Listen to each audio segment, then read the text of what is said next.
Eh bien, bonjour et ravi de vous retrouver sur HTV Sport. C'est mardi, bien sûr, on a commencé un petit peu en retard, on avait des problèmes de connexion. Philippe Panetta, bonjour, comment vas-tu? Bonjour Willy, ça va très bien, je te remercie. Oui, des petits problèmes qui ne sont pas bien graves, qui ont été vite réglés grâce à vos compétences et à votre gentillesse. Donc, d'entrée de jeu, replacer le cadre de l'émission. Willy, un grand merci donc à nos amis d'HTV, Brigitte et Willy, qui ont proposé d'être à travers une émission, d'être solidaires du confinement et de permettre de passer un moment ensemble en toute convivialité, en toute simplicité, avec des clins d'œil à des athlètes plus ou moins connus, plus ou moins performants, avec des nouvelles disciplines et aussi forcément avec de nouveaux points de vue sur comment vivre leur confinement.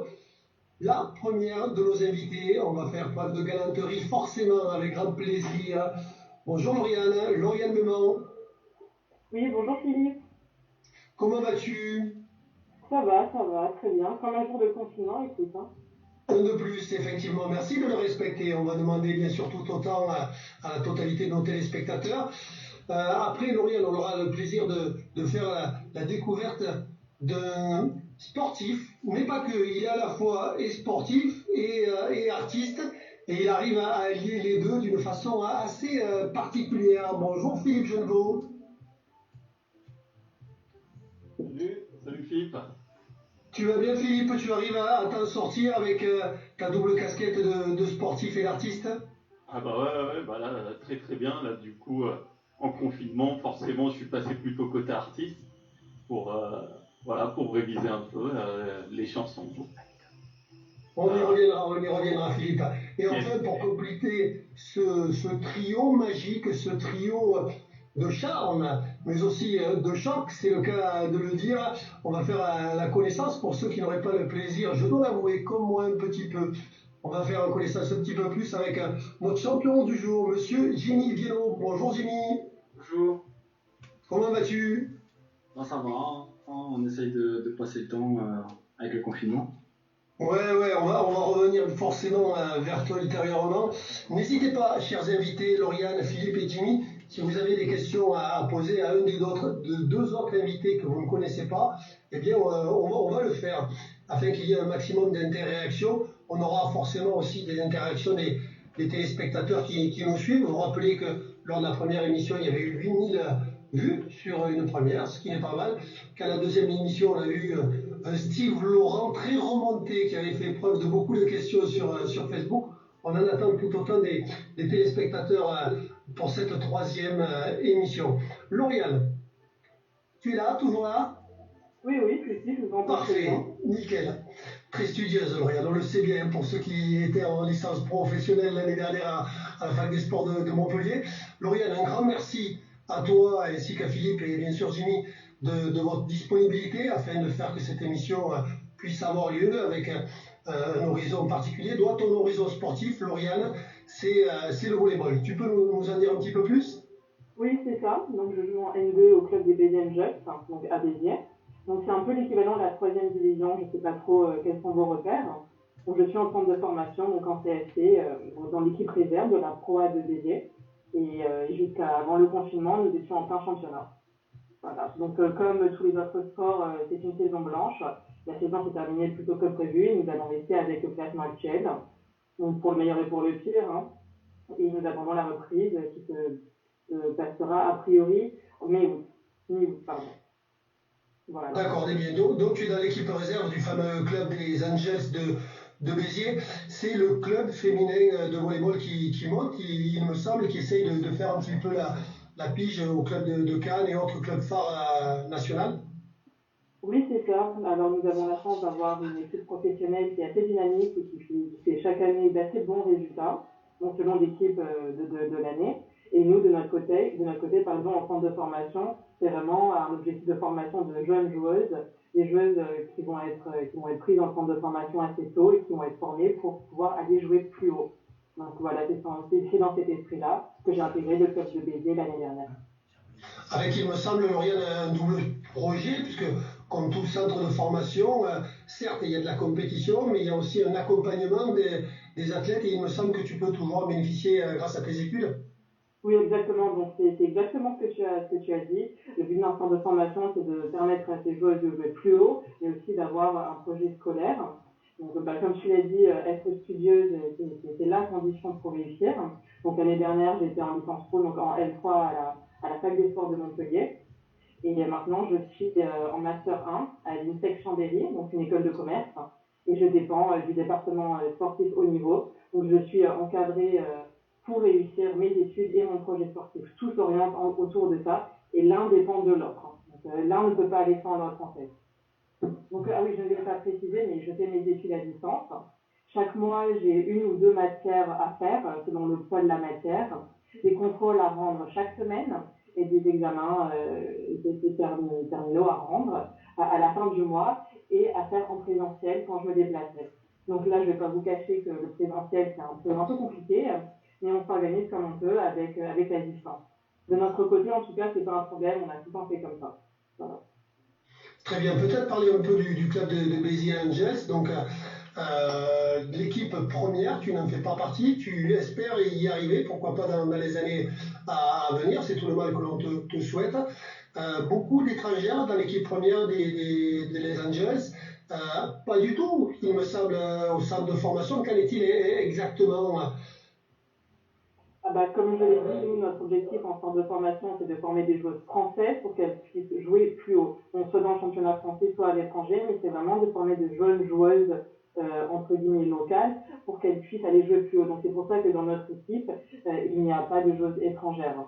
Après, c'est pas, si nous sommes en difficulté dans le championnat, par exemple, nous avons la possibilité de faire descendre une des jeunes joueuses, entre guillemets, étrangères de l'équipe pro. Mais c'est pas du tout l'objectif et on espère qu'on n'arrivera jamais à cette étape de difficulté dans le championnat. Par contre, donc nous avons des joueuses, par exemple dans notre équipe, qui s'entraînent avec la pro, qui vont jouer avec les pros en match et qui descendent avec nous pour faire uniquement les matchs. Donc c'est le principe d'un centre de formation. Voilà. D'accord, tout cela dans une belle structure à Béziers, de Ouais. superbes gymnases avec beaucoup d'ambiance. Je vous invite à y aller lorsque la reprise sera d'actualité.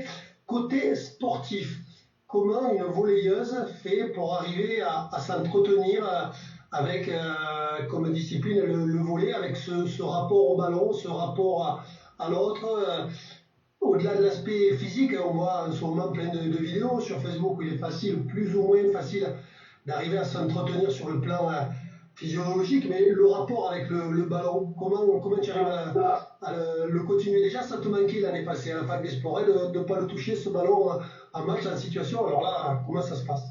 Très bonne question, Philippe. C'est un de mes problèmes actuellement. Donc, pour l'instant, je ne vais pas vous le cacher, pendant le confinement, un de mes plus gros problèmes, c'est de limiter la perte musculaire, que ce soit au niveau des muscles essentiels au volet ou même des muscles tout court. Mais par rapport au ballon, ouais, c'est très difficile de pas pouvoir jouer en période de confinement. Donc on fait en préparation physique entre guillemets pour l'entretien, je fais beaucoup de sauts, de rameurs, d'exercices comme dans les vidéos qu'on peut en voir. J'essaie de me tenir en forme aussi avec pas mal d'étirements, corde à sauter, saut, un peu d'échelle, voilà. Donc c'est du basique, hein. Honnêtement, moi, avec le matériel que j'ai, je peux pas aller plus loin. Donc, j'essaie de limiter les dégâts et de maintenir ce que je peux maintenir.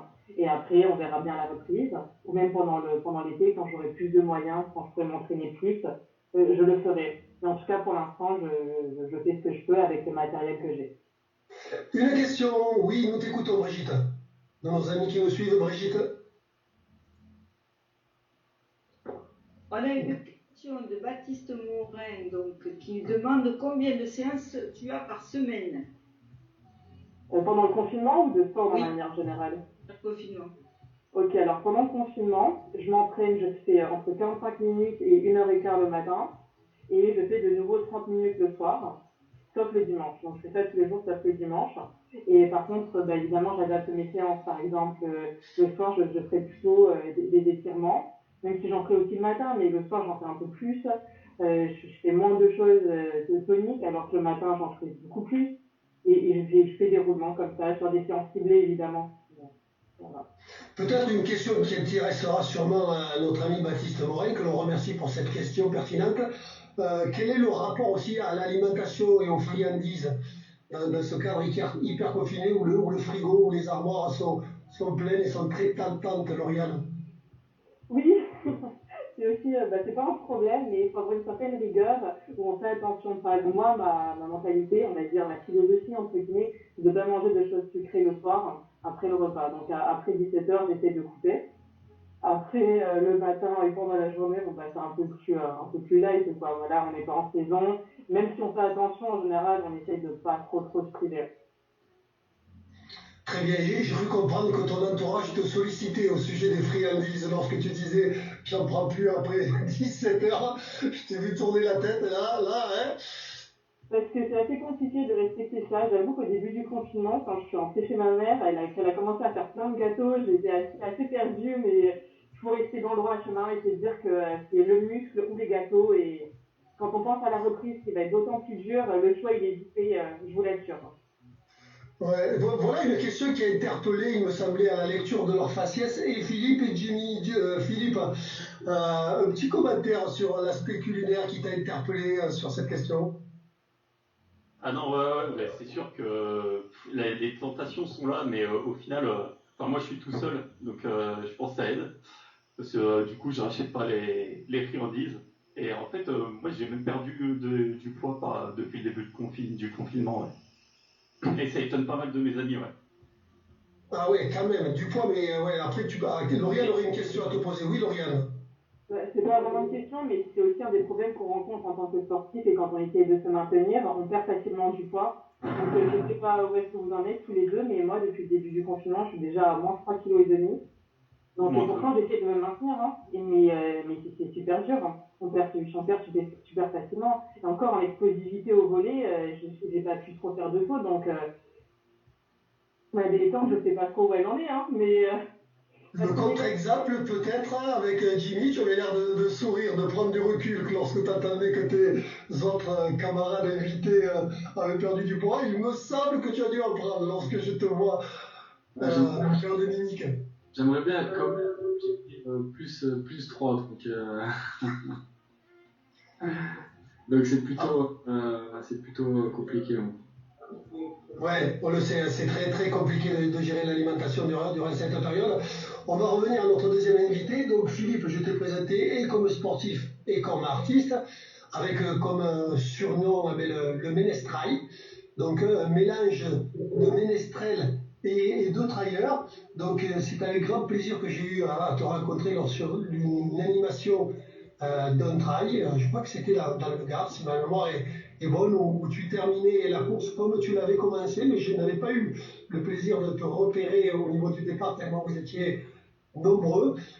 Avec courir un trail donc en pleine nature, avec des dénivelés conséquents, avec déjà avoir à gérer l'effort, gérer son alimentation, son hydratation. Mais toi, en plus, tu gères ton ukulélé, puisque c'est ton instrument de musique favori lors de tes courses. C'est ça, Philippe? C'est ça exactement. Ouais. Ma petite particularité sur les courses, c'est que je prends mon petit ukulélé avec moi, puis je fais des petites chansons de temps en temps. Alors que ce soit au départ, souvent j'arrive à faire en courant, en marchant dans les montées, et puis bon, au bout d'un moment, il faut que je m'arrête quand même pour chanter un peu. Mais ouais, sur la gestion, et ben en fait, c'est que j'ai eu quand même 6 ans où j'avais pas de ukulélé, où je faisais du trail, et j'ai augmenté petit à petit les distances, j'ai fait pas mal d'ultra. Et en fait, finalement, la gestion de la course, je connaissais déjà assez bien, quoi. Donc, du coup, le ukulélé, en plus, ça m'a pas trop dérangé, on va dire. Au Alors, contraire. pour les gens qui ne connaissent pas, tu nous expliqueras ce qu'est l'ultra trail, parce que le trail, déjà, c'est pas coton, mais l'ultra trail, c'est encore autre chose. Alors que l'on aperçoit notre chroniqueur de choc, Damien Barral, qui est de retour parmi nous. Ça va, Damien? Ouais, purée, mais alors, et vive la technologie de nos jours. Hein. Ça fait 20 minutes, là, je suis en train de saigner du nez, quoi. Je te promets, et là, j'ai dit aux petites, appelez le 15, faites quelque chose, là, j'en peux plus, quoi. Oh, l'ordinateur, il a failli voler, quoi. Il a failli voler. Ça va tout le monde, là, depuis une semaine? J'ai suivi un peu là par le Facebook Live. Donc apparemment ça prend du poids. C'est ça? Oui, Voilà, ça prend du ouais. poids. Enfin, surtout pour Jimmy, pour Lauriane et pour Philippe un peu moins, mais l'émission fait comme Jimmy, prend du poids. Bon, Jimmy le regrette, mais nous on ne regrette pas que l'émission prenne du poids. Philippe, l'Ultra Trail, on revient à toi, Philippe. Yes. Alors, Philippe, attends, avant, j'ai Bastien Taverna qui dit merci le Ménestrail, un gars super qui fait chanter nos longues balades. En plus d'être bon chanteur et musicien, c'est aussi un sacré trader. Quels sont ses prochains objectifs, notamment sur les ultras? Alors, à titre explicatif, pas de compétition FFA, a priori jusqu'à la fin du mois de juillet, ça a été décidé dans la journée, Philippe. Mais on revient à toi.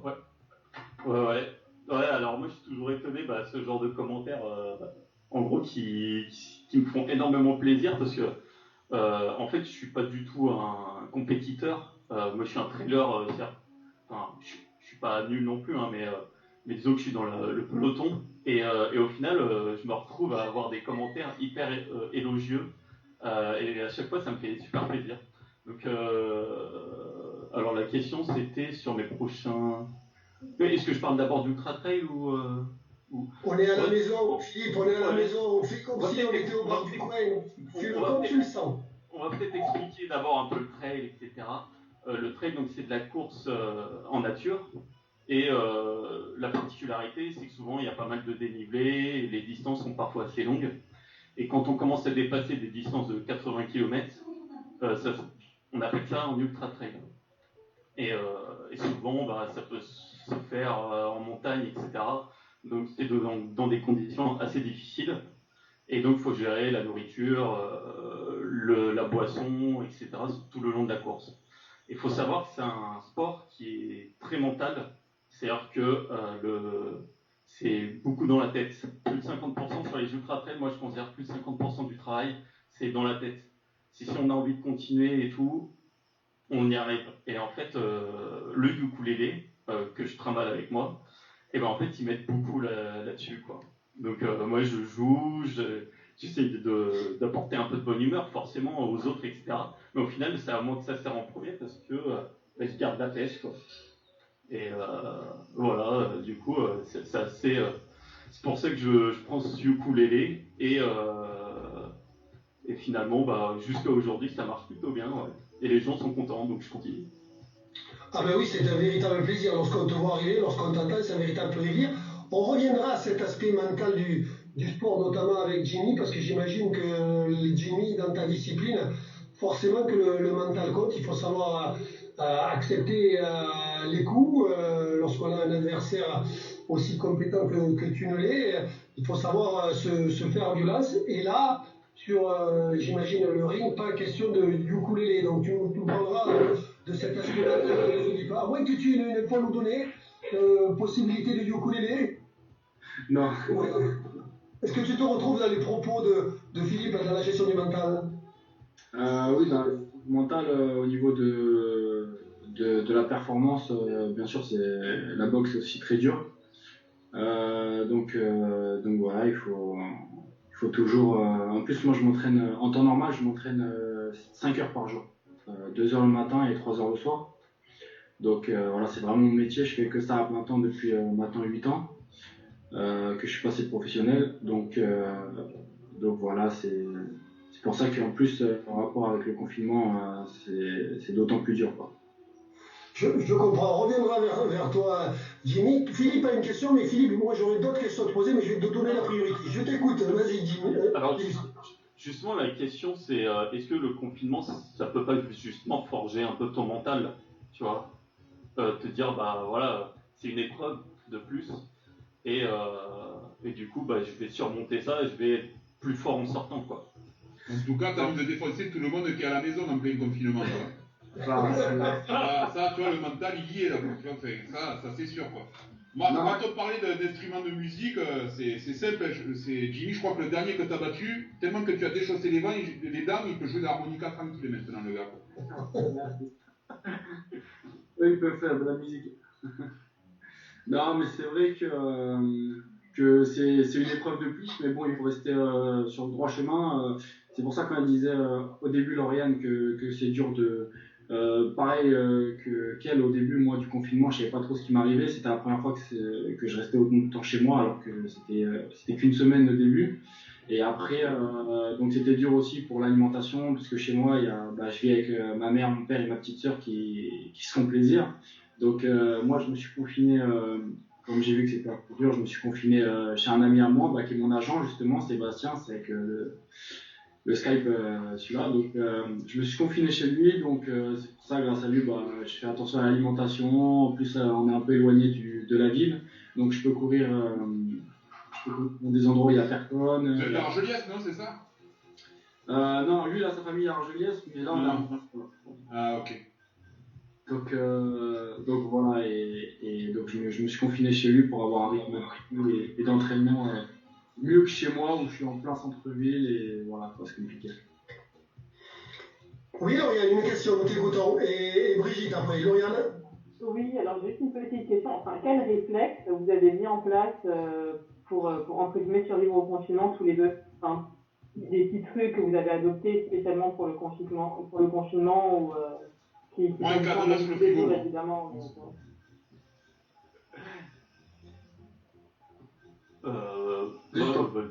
Vas-y, je commence. Du coup, en fait, moi, c'est renforcement musculaire. En fait, moi, le truc, c'est que d'habitude, moi, j'adore courir. Hein. C'est-à-dire, pour moi, c'est un plaisir. J'ai plein d'amis à moi, c'est pas du tout pareil, ils comprennent pas pourquoi. Et en fait, vu que je peux plus courir maintenant, moi, je me suis arrêté hein, la course à pied. Du coup, je me suis dit, c'est l'occasion justement de faire un peu plus de choses que je fais pas d'habitude, c'est-à-dire du renforcement musculaire, etc. Et du coup, l'objectif, c'est de me dire, maintenant sur les prochains ultras, je vais essayer d'être en mode Ironman, c'est-à-dire pas de blessure, quoi. Alors, je serai peut-être moins rapide, mais par contre, là, du coup, je me dis, voilà, au moins c'est utile. Et faire connaissance avec ta femme aussi.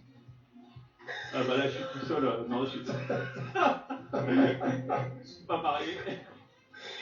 Ouais, ça c'est parce que Daniel, en fait, tu vois, quand tu lui parles d'Ironman, oui, Brigitte, on a une question, nous t'écoutons. T'écoutons, Brigitte. Oui, les questions pleuvent. On demande à Philippe quelle est sa bière préférée après un trail. Et puis une autre question de Melvin, est-ce qu'on peut courir un trail en ayant mangé un bon repas assez calorique le midi ou est-ce qu'il faut privilégier un repas assez sain? Alors, du coup, pour la bière, alors oui, en fait, peut-être les 2 kilos que j'ai perdus, alors je pense qu'il y a du muscle dans le tas, mais c'est aussi parce que du coup, je sors plus avec les amis, quoi. Et moi, c'est vrai que j'avais un petit péché mignon, c'est de boire un peu avec des amis. Et là, là, je continue à faire des petits apéros par Skype, mais du coup, je bois beaucoup moins. Donc, oui, c'est d'où peut-être la question. Quoi, ma bière préférée, c'est celle qu'on trouve sur place. C'est la petite bière locale qu'on trouve sur place, et surtout celle qu'on prend avant de se doucher, etc. Voilà. On le sait, hein, on le sait que les sportifs et les trailleurs boivent peu, hein, très peu, un verre après l'autre, pas plus. Je ne suis sûr que tu déroges pas à la règle, Philippe, je suis sûr et certain. Tu nous as parlé de... Ah, quand même, à ce point-là. Oui, Tu oui. nous as parlé de 80 km pour l'ultra trail. Tu nous as pas parlé de durée d'effort et tu nous as pas parlé de distance, de dénivelé avant de revenir à Jimmy. Ouais, alors c'est vrai, je suis tellement dedans que pour moi c'est évident. Mais alors typiquement, l'objectif de l'année là, je vais retourner sur la Swiss Mix 360 en Suisse. Alors là c'est un peu spécial, hein, mais c'est 360 km et il y a 25 000 mètres de dénivelé positif. Donc du coup c'est assez dur et en fait le temps, alors je l'ai fait l'année dernière et j'avais mis 145 heures, ça veut dire 6 jours. Donc il faut gérer en plus le sommeil dans ces cas-là, c'est-à-dire quand dormir, etc. Et en nombre Bon. de packs de bière, ça fait combien ça? 6 jours de course. Alors, figure-toi qu'il y avait de la bière sur certains ravitaux. Mais bon, je pense que j'ai pas dépassé le pack quand même sur toute la course. Même il y avait des ravitaux avec de la raclette. En fait, quand tu fais du trail, quoi, t'es bon vivant, quoi. Si t'es bon vivant, ils te prennent de suite, quoi. Ah mais c'est vraiment ça, ouais. Ouais, tout à fait. Bon après les premiers, forcément, je pense qu'ils se restreignent un peu, mais bon le premier lui il a mis 3 jours et demi, donc presque moitié moins quoi. Ouais, Enfin, là, pas le même niveau. C'est une autre planète. C'est une autre planète, mais il joue pas du ukulélé comme toi, et puis peut-être qu'il s'amplifiera pas de bière comme toi. Après ukulélé, on me demande si Philippe peut faire une démonstration. Alors je crois que c'est prévu, mais c'est peut-être pas maintenant, je sais pas, à vous de voir. On va pas se priver, on va le faire. Alors une de ton choix, Philippe, et après cette dernière, on passera à Jimmy avant de revenir forcément aux questions des téléspectateurs ou des invités. Alors qu'est-ce que tu nous as prévu avant de passer à Jimmy? Une chanson apaisante avant qu'il monte sur un ring, une chanson de mémoire, qu'est-ce que tu as prévu? Alors, une chanson je sais pas, mais c'est une chanson qui me rappelle des souvenirs en tout cas, parce que donc c'est la chanson, c'est la bande à Joe de Joe Dassin. Sauf qu'en fait, j'ai changé les paroles. Il y a 3 ans, j'étais sur le Marathon des Sables, et en fait, j'ai changé les paroles pour l'adapter au Marathon des Sables. Donc là, je vais vous le faire, mais sans courir. Moi, juste avant Jimmy, j'aurais mis quoi ma gueule quand même, quoi, tu vois, perso. Ouais. Mais bon, après. Je l'ai pas apprise. Il était dans le pipe à un moment, mais finalement, je l'ai pas apprise. Parce que c'est un peu chaud quand même. On avait tous un rêve qui venait hanter toutes nos nuits, mais semblait si fada. On mit le cerveau en grève. Au NBS, on s'est inscrit. Nos proches n'en revenaient pas. Aujourd'hui, dans les dunes, on marche sous un soleil cuisant jusqu'au checkpoint suivant, où l'eau qui vaut fortune est donnée par le stage souriant. On enfilait tous nos baskets, faisait nos lacets, préparait nos guettes pour protéger nos pieds. Fallait surtout pas oublier notre eau pour être au top niveau. On pouvait compter sur l'entraide quand on était minable. Le staff et l'orga, ils étaient formidables. Qu'est-ce que c'était fou, qu'est-ce qu'on a morflé au marathon des sables. Le soir dans le bivouac, les plalophilisaient font du bien, comme les mails des copains. Ceux qui ont les pieds en vrac vont voir les fantastiques médecins.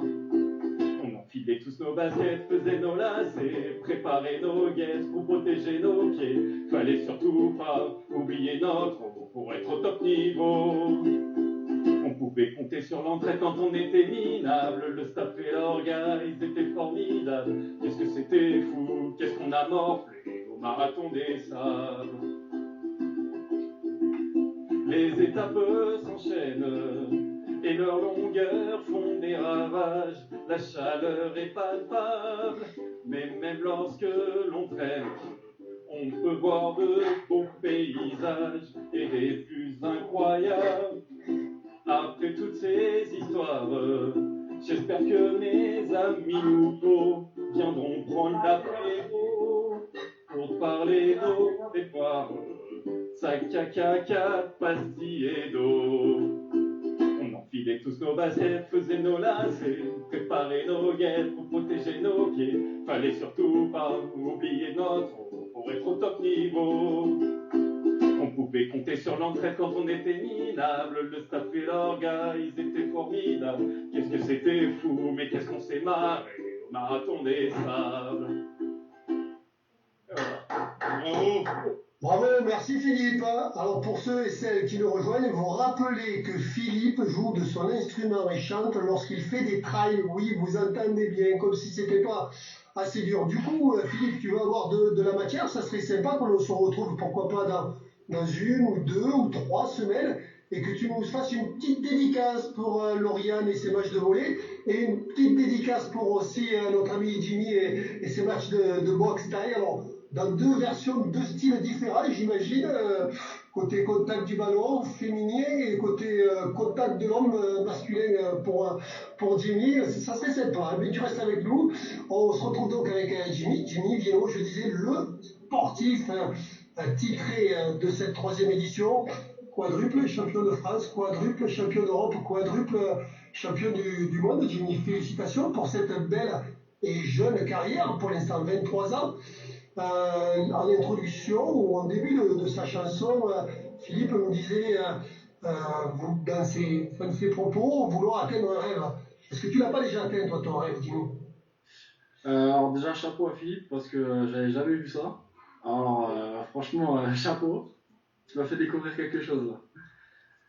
Et moi j'ai atteint, je veux dire, je sais pas, parce que je me suis pas posé la question sur si j'ai atteint mon rêve ou pas. J'ai toujours fait ça naturellement. Alors moi j'ai commencé la boxe vraiment très jeune. Le sport de combat j'ai commencé à 4 ans. J'étais déjà en compétition. J'ai pas eu un parcours scolaire comme la normale. Moi je suis parti en Thaïlande très jeune aussi. Le père de mon entraîneur avait le camp là-bas, donc j'ai vécu là-bas. Je me suis entraîné là-bas. Et en plus en France aussi, donc j'ai toujours boxé et été dans ce rythme-là de boxe, donc tout est allé très vite. Donc c'est vrai que je suis très jeune, hein, j'ai 24 ans maintenant, et je suis 5 fois champion du monde, donc depuis 21 ans que je suis en finale et que je gagne le titre en professionnel à ma catégorie de poids qui est 72 kg tous les ans. Et donc c'est sûr que ça allait très vite, mais ça fait quand même plus de 15 ans 11-15 ans que je suis dans le milieu, donc c'est quand même un long travail. Et pour répondre à ta question, je pense que j'ai atteint un de mes objectifs, mais pas mon rêve ultime. C'est quoi le rêve ultime? Déjà de rester au top niveau longtemps, parce que pour moi le plus dur c'est pas de gagner le titre, mais c'est de le garder. Donc un de mes rêves c'est d'être au top niveau et d'être le meilleur le plus longtemps possible, et en plus de pouvoir après passer dans une autre discipline et pouvoir être aussi meilleur dans cette discipline-là. Et laquelle en l'occurrence? Le MMA. Le MMA. Et pendant combien d'années tu peux encore espérer à boxer et à combattre? Parce que là, ton corps, vu ce que tu racontes, en termes de facture, tu es à combien là? Ils te connaissent souvent, non, aux urgences ou quoi? Ou ça va, ou tu sens plus rien et tu es un Highlander, il faut couper la tête pour gagner, quoi. Non, mais c'est vrai que ça dépend de chacun. Moi, comme j'ai commencé super jeune, j'ai déjà plus de 100 combats, donc on a 100 combats à peu près une trentaine d'années. Donc au niveau des fractures, oui, j'en ai eu plusieurs aux mains, aux pieds, au tibia. J'ai encore le tibia ouvert d'ailleurs de mon dernier combat qui s'est passé à une semaine avant le confinement. Donc voilà, ça dépend de chacun. Moi après maintenant j'ai un staff médical qui m'aide vraiment bien, où je peux avoir où juste après un combat et pendant ma préparation, il s'occupe vraiment bien de moi au niveau de la cryothérapie, du kiné, de l'ostéo. Donc ça diminue les douleurs, tout ça. Oui. Non, je voyais que Philippe avait une question. Je vois le bout de son pouce pointé sur l'écran. C'est pas son pouce. Et vas-y, tu reviens à le droit chemin. Merci, Damien. Donc c'est pour ça que ça dépend vraiment de chacun. Moi j'espère aller 35 ans. Ah oui, ça t'en fait encore. Hein. Et oui, alors tu parlais d'un staff, on a compris que tu t'es bien encadré, et c'est tout légitime. La question que doivent se poser les téléspectateurs et aussi les invités, financièrement, sans avoir de montant, hein, l'année n'est pas l'objet. C'est un sport qui est comme tous les sports de combat qui sont en train de monter. Il me semble que les revenus sont moindres qu'en MMA, mais tu vas me confirmer ou m'infirmer. Et il me semble que tu aurais peut-être une meilleure vie à repartir éventuellement dans un pays où la boxe thaï est un sport maître, pour avoir de meilleurs revenus et pour avoir ensuite un coût de vie moins important. Comment ça se passe ces choix-là? Alors le coût de vie en Thaïlande, moi la Thaïlande je la connais par cœur, hein, donc le coût de vie c'est sûr que c'est beaucoup moins cher qu'en France. Mais le salaire et la rémunération est pareil, c'est beaucoup moins élevé que par exemple en France ou en Amérique. Donc en fait c'est proportionnel, hein. En boxe thaï, en Thaïlande et même partout dans le monde, on gagne pas sa vie comme un footballeur pourrait le gagner.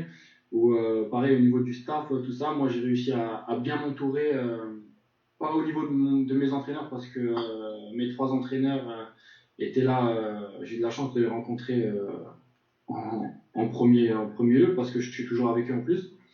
Mais tout ce qui est le staff médical, mon attaché de presse, mon agent, tout ça, j'ai réussi à avoir ça grâce à mes résultats, parce que quand on voit tous les autres boxeurs qui travaillent à côté, qui n'ont pas un bon staff médical ou qui sont obligés de payer pour l'avoir, qui font des combats durs en plus, bah, c'est compliqué. Donc, je fais partie d'une poignée de boxeurs seulement en France à avoir réussi à bien m'entourer, mais c'est compliqué. Mais tant mieux, je crois que ça fait partie de ta réussite et que c'est tout à ton honneur d'en avoir pleinement conscience, au-delà d'avoir réussi. Alors tout à l'heure, tu nous as donné un âge barrière ou un âge limite. Ça, c'est ce que tu nous dis aujourd'hui. Moi, quand je t'entends parler, je sais que la tête est là, que la motivation est là. Damien l'a dit avec ses mots à lui, il t'a interpellé sur l'état de ton corps par rapport au nombre de fractures et autres. C'est peut-être lui qui va commander, on verra bien. Néanmoins, sur ces 35 ans, je souhaiterais revenir. Tu as parlé de MMA. Est-ce que tu inclus ta fin de carrière en MMA pour arriver à 35 ans ou est-ce que tu vas continuer après 35 ans avec le MMA? Bah, ça, c'est. Voilà, je pense, j'espère en tout cas continuer après avec le MMA. En boxe taille, j'espère. Enfin, je veux dire, pas terminer, mais on va dire. Commencer ma carrière de MMA avant 35 ans quand même, mais il faut savoir qu'en boxe taille, c'est le sport de combat où on combat le plus, en pied-point, je veux dire, on combat le plus. Donc en MMA, je vais combattre beaucoup moins. Donc c'est pour ça que ça varie, diminuer mes risques de blessure.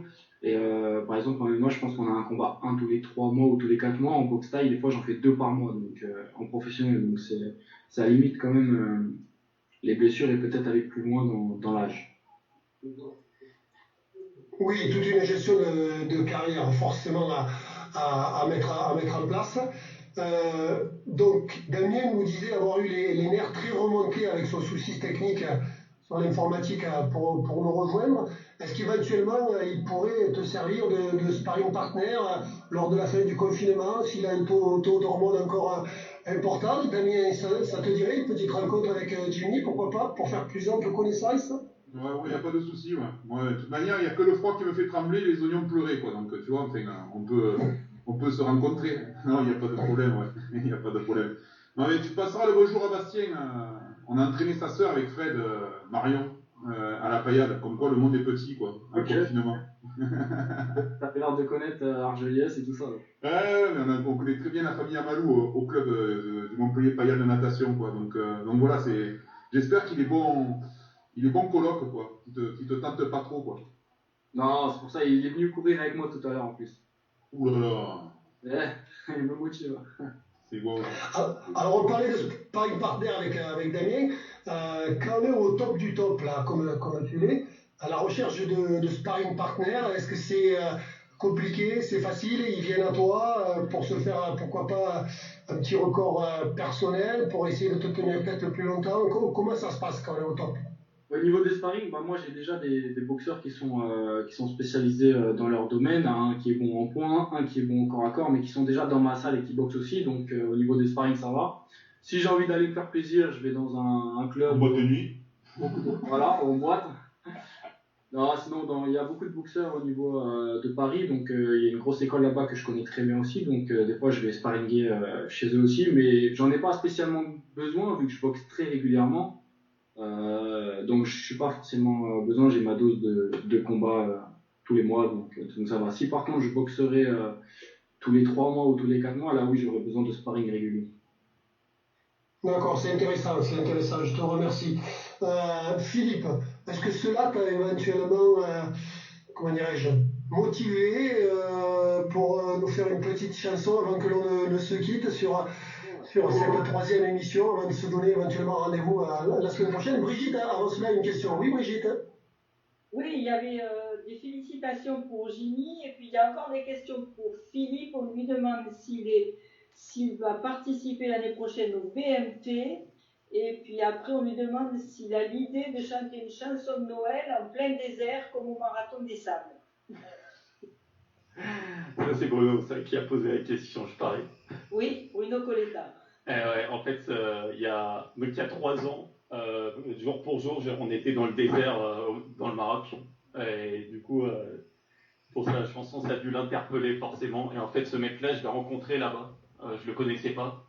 Et j'ai passé une semaine avec lui, avec des galères. Enfin, lui, il a eu des ampoules. Son pied était une ampoule, en fait. Il a galéré, il faisait chaud, etc. C'est pratique, la nuit, on est éclairé. Et en fait, finalement, on est devenus des amis, même plus que ça, quoi. Voilà, et on a vraiment partagé des choses vraiment fortes, quoi. Donc le trek, c'est ça aussi, c'est des très très bons moments. Oui, c'est des rencontres. Le sport en général, ce sont des rencontres. Je vois, Jimmy, que personne n'est venu te chercher sur le nombre de bières que tu descends. Ils n'ont pas osé, pourtant je suis sûr que tu dois les apprécier. Non, les bières, j'aime pas du tout. Moi, je suis plutôt vin. T'es plutôt à l'eau? Du vin. Ah ouais. On le saura. Dans l'Hérault, tu es bien.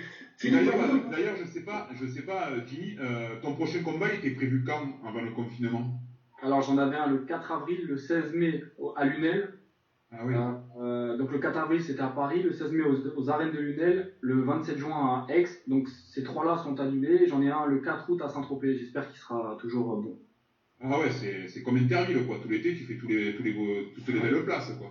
Bah, toute l'année, même. Hein, je boxe partout. Là, j'ai déjà 8 combats que j'ai fait depuis septembre. Ouais. Et là, pareil, ça, niveau sponsor, niveau financier, comment ça va se passer là? Bah là, du coup, moi, je suis rémunéré avec ma prime de combat. Donc là, j'en ai pas. Les sponsors, on est toujours à la recherche de sponsors, mais j'en ai quand même 2 fidèles, donc je les remercie d'ailleurs de toujours m'accompagner. Et eux, bien sûr, ils me rémunèrent tous les mois. Tu peux les citer, hein? Ouais, je les cite. Alors, mon équipementier, c'est Aki, et mon sponsor local, c'est David Sud Formation. Donc, pour ceux qui connaissent David Boulogne, qui est pas mal connu dans la région. Donc voilà. Ok. Merci, c'est important de penser à ta reconversion, forcément. Philippe, Philippe, nous t'écoutons. Brigitte, encore une question. Ça pleut aujourd'hui. Donc une question pour nos 3 athlètes. Combien de temps vous donnez-vous après le confinement pour revenir à votre top? 3 heures. C'est ce que j'allais dire. Pas Damien. Bah, moi, personnellement, au plus vite possible. Donc je pense que je vais galérer une bonne semaine, puis je m'entraîne tous les jours. Une bonne semaine, mais au bout de 2-3 semaines, je pense que je serai revenu au top. C'est rapide, hein, Philippe? Moi, sur le champ, je serai au top, de toute façon, parce que là, je m'entraîne comme jamais, du coup, au ukulélé. Par contre, sur la course à pied, je sais pas trop, à vrai dire. Je pense que ça mettra plusieurs mois à revenir, parce que je suis pas du tout pro. Donc, en revanche, ce que je sais, c'est que pour moi, c'est pas très important la performance physique en premier lieu. Après, évidemment, j'espère que ça reviendra petit à petit, mais je vais prendre le temps pour éviter de me blesser, justement. Et Lauriane? Je sais pas trop, j'espère un mois. Même physiquement ou techniquement. Techniquement, c'est sûr, ça prendra plus longtemps parce que le toucher de ballon, il faut toujours le travailler. Mais physiquement, j'espère un mois. Mais après, ça dépend vraiment de la durée du confinement et de ce que je fais pendant l'été. Mais pour l'instant, je pourrais pas trop me prononcer. Mais j'espère un mois. Dis-moi, Lauriane, j'ai pas eu encore l'occasion de te parler. Ben oui, donc je suis arrivé en retard pour souci technique. J'ai vu sur ton CV, tu étais dans le membre du conseil du SUAPS. Oui, mais je l'étais quand j'étais... parce qu'en fait, après le bac, j'ai fait un an en prépa, en lettres, parce qu'en fait, pendant la prépa, on peut pas faire du sport et la préparation au concours en même temps, et arrêter le sport pendant la prépa, et c'était juste pas possible, en fait. Surtout, Et donc, tu as choisi l'apéro avec le SUAPS, quoi, c'est ça? Alors, après cette année de prépa, j'ai basculé en fac de lettres à Montpellier, et c'était sensiblement la même formation, sauf que j'étais en faculté et j'arrivais à mieux manager mes horaires pour pouvoir m'entraîner à côté et faire mes cours en fac. Et ouais, à partir de ce moment-là, de cette année-là, je me suis vraiment investie dans le milieu du sport en fait. J'ai joué dans l'équipe universitaire. J'ai beaucoup progressé dans mon club, dans le club où j'étais à ce moment-là, et j'ai fait partie du conseil des sports du SUAP. Ouais. Tu peux nous décrire un peu ce que c'est vraiment la légende ou pas? Est-ce que pour rentrer, il faut pouvoir enquiller une dose d'alcool? Parce que moi, j'ai toujours entendu ça. J'ai fait STAPS et c'était le Graal, quoi. Rentrer dans le SUAPS, c'était le Graal, quoi. Alors le SUAP, moi tu c'est peux pas le dire. Tu peux le dire. On est quoi? Ils sont pas nombreux à nous regarder en ce moment-là. Tu peux y aller. Non. Personnellement, non, je l'ai pas fait pour rentrer dans le SUAP, mais non. C'était pas une des qualités phares une des qualités principales pour rentrer dans le SUAP et être accepté. Non, parce que chez les filles, dans le volley, il y a pareil, il y a des balles de troisième mi-temps, non? Oui, parfois, oui. Pas tout le temps. Ça dépend des équipes, mais oui, il se peut que ça arrive de temps en temps. C'est une fausse sage, le Royal. Hein. Je vous le dis, moi, c'est une fausse sage. Il y a coach Basile qui pourra peut-être vous en dire plus la prochaine fois. Non, elle est sage. Je la crois sage. Philippe, Philippe, à toi la parole. Moi, la parole, une chanson. Oui, forcément. Tu nous régales, donc on va continuer à se régaler avant de conclure et de vous remercier encore forcément à tous les trois, tout simplement. Moi, c'est sûr aussi, par contre, ce que je vais avoir peut-être du mal à reprendre après le confinement, ça va être les descentes, ouais. Les descentes de bière. Ah, ça va être compliqué. Ouais. On te fait confiance, Ouais, mais j'essaye d'entretenir un peu, mais le problème, c'est tout seul, c'est un peu... c'est plus difficile, quoi, l'entraînement. Mais bon. Alors, du coup, on m'a demandé une chanson de Noël, alors je vais vous faire, je pense, une des premières que j'ai apprises au ukulélé. Feliz Navidad, Feliz Navidad, Feliz Navidad, próspero año y felicidad. Feliz Navidad, Feliz Navidad, Feliz Navidad, próspero año y felicidad. I wanna wish you a Merry Christmas. I wanna wish you a Merry Christmas. I wanna wish you a Merry Christmas from the bottom of my heart. I wanna wish you a Merry Christmas. I wanna wish you a Merry Christmas. I wanna wish you a Merry Christmas from the bottom of my heart. I wanna wish you a Merry Christmas. I wanna wish you a Merry Christmas. I wanna wish you a Merry Christmas from the bottom of my heart. Voilà, merci Philippe.